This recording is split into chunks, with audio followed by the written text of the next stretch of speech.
Everybody loves a good story, right? So just like I told you in the previous video, the next couple of videos that I do for the month are going to cover things that I messed up. Let's follow along.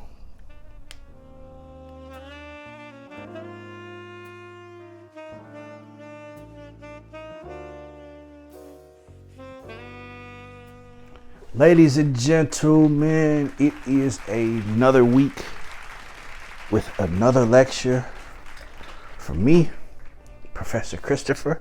How y'all doing? You doing all right? Good. Marvelous, marvelous. Hey, before we get started, I just want to remind you that I got a neat podcast going on here. Now, I'm going to start releasing those podcasts, the audio at least, every Thursday, starting on November 11th, and then after that, it's just going to be rolling after that. So we're going to have I'm going to have riveting conversations. I might dabble in having, maybe guests on there asking questions, getting my Walter Cronkite on, or whatever his name is. Whatever, Tom Brokaw, maybe doing something like that. But I just want you to be able to look for the main cast. That's TheManecast podcast. And you can find it on Spotify. You can find it on Apple Podcasts.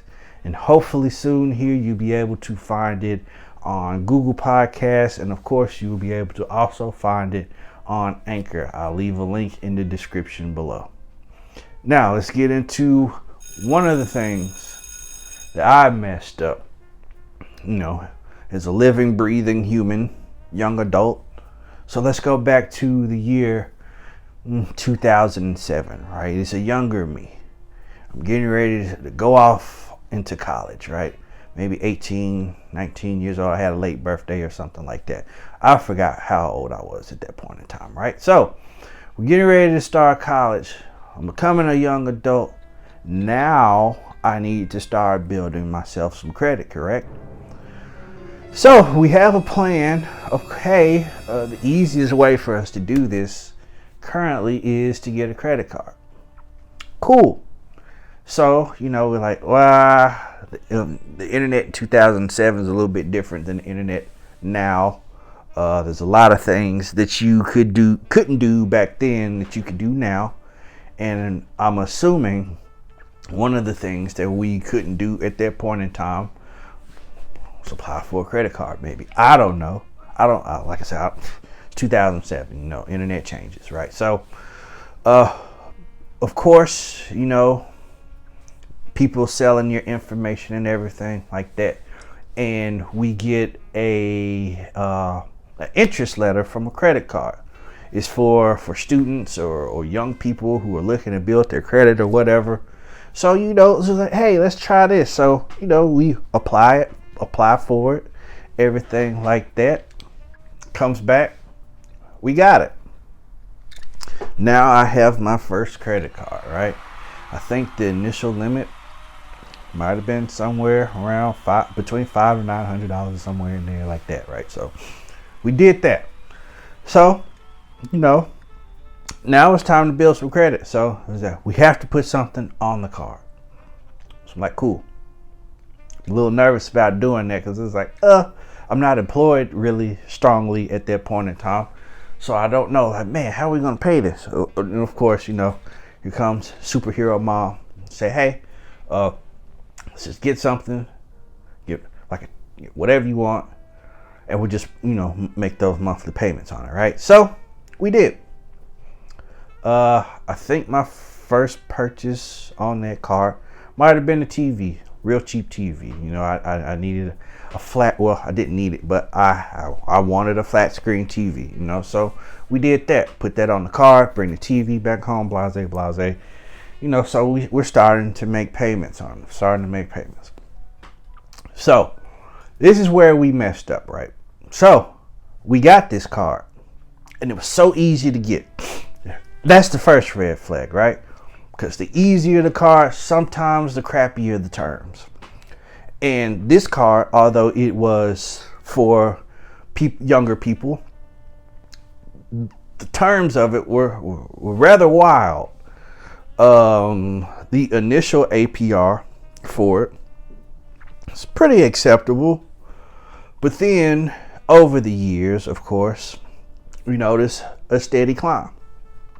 And this climb, they're raising my limit, of course. Oh, they're giving me plenty of limit.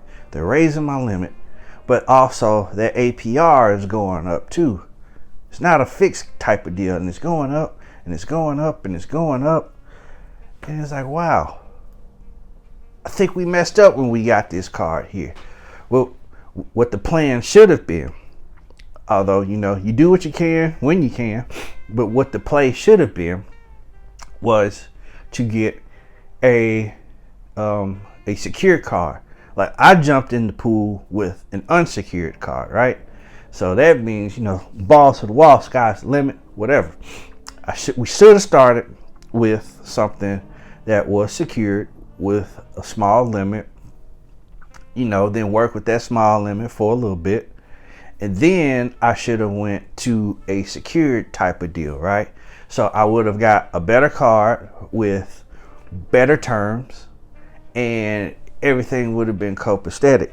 I mean, right as of right now, I still have this particular credit card, and the interest is it's rather high for a credit card, I would say. But now I'm in a spot where I cannot close this card because it's literally the first piece of credit that I have to my name, and it's also the oldest piece of credit to my name. So I have to be very careful with this card, okay? Because I know that there is a heap of money that I would pay, you know, for a minimum payment if I wanted to do that kind of thing. There's a heap of money that will go just straight into paying the interest, and then the rest of it will go into paying the principal. It's the ultimate way to hustle backwards. But like I said, now at this point, we're pretty much married. So I'm not leaving the card, and the card ain't leaving me. Because like I said, it's my oldest piece of credit. And if I close it, whew, I would do so much damage. Man, I messed that up.